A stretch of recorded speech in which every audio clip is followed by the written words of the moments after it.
Gessé, para além da quantidade imensa de informações que você traz nos seus livros, que passam pelo direito, passam pela sociologia, passam pela economia, eu sinto que você sempre toma cuidado também de falar sobre o íntimo dos seres humanos que estão nessa sociedade, de falar sobre os afetos desses seres humanos.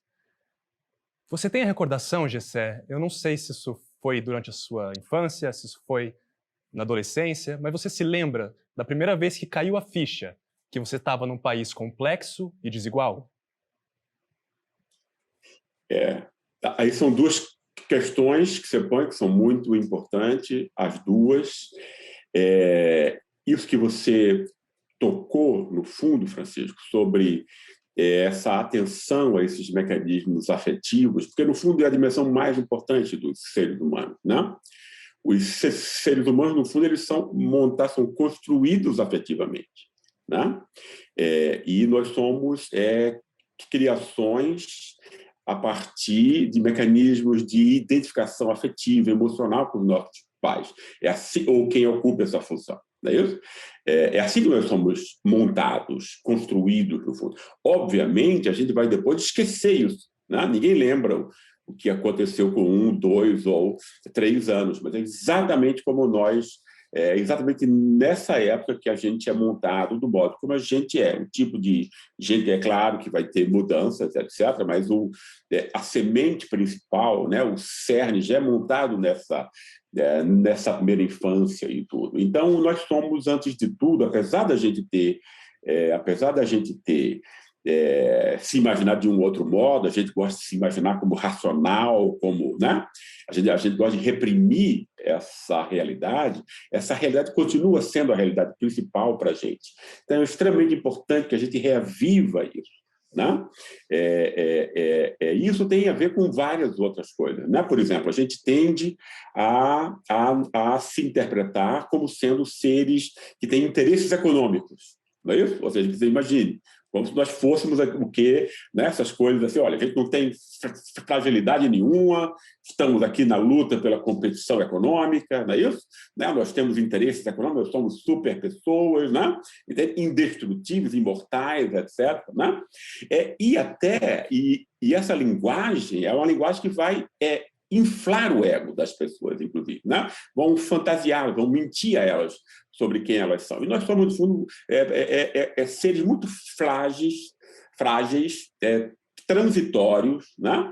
E quando a gente reflete, a gente chega nessa dimensão. E a verdadeira sociologia é aquela que chega nessa dimensão humana que está reprimida, né? Porque é ela que vai ser, no fundo, a parte mais importante de toda a vida, não só individual, mas também, também social. Por exemplo, se a gente reflete sobre essa realidade, Francisco, a gente vai ver que, inclusive, sequer existem interesses econômicos.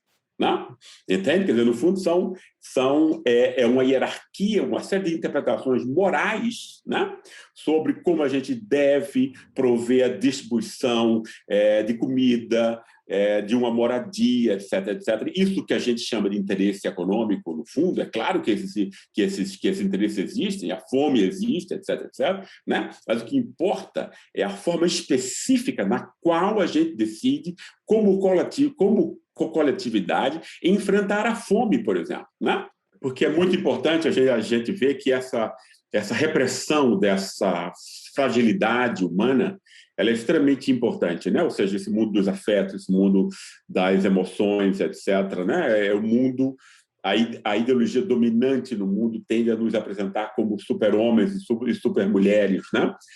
Gigantes da competição, etc., que estão aí para realizar os seus interesses econômicos, etc., etc., não é isso?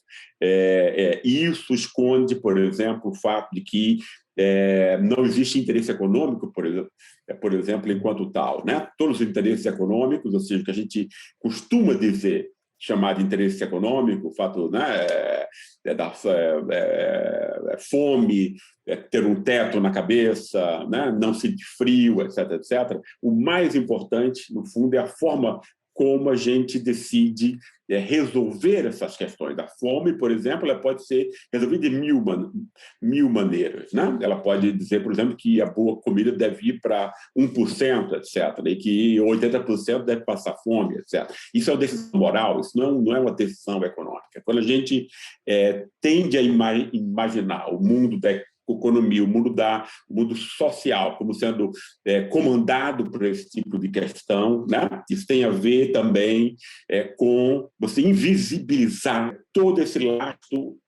lastro emocional e moral, né? Porque os afetos e as emoções estão misturados com a forma como se dá a moralidade e o nosso comportamento, né?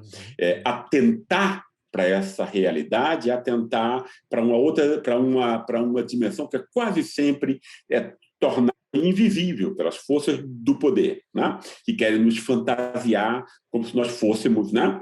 Super-homens e super-mulheres, que não fôssemos frágeis, não tivéssemos necessidades, etc., e não fôssemos, antes de tudo, seres afetivos e morais em processo de aprendizado e processo de construção.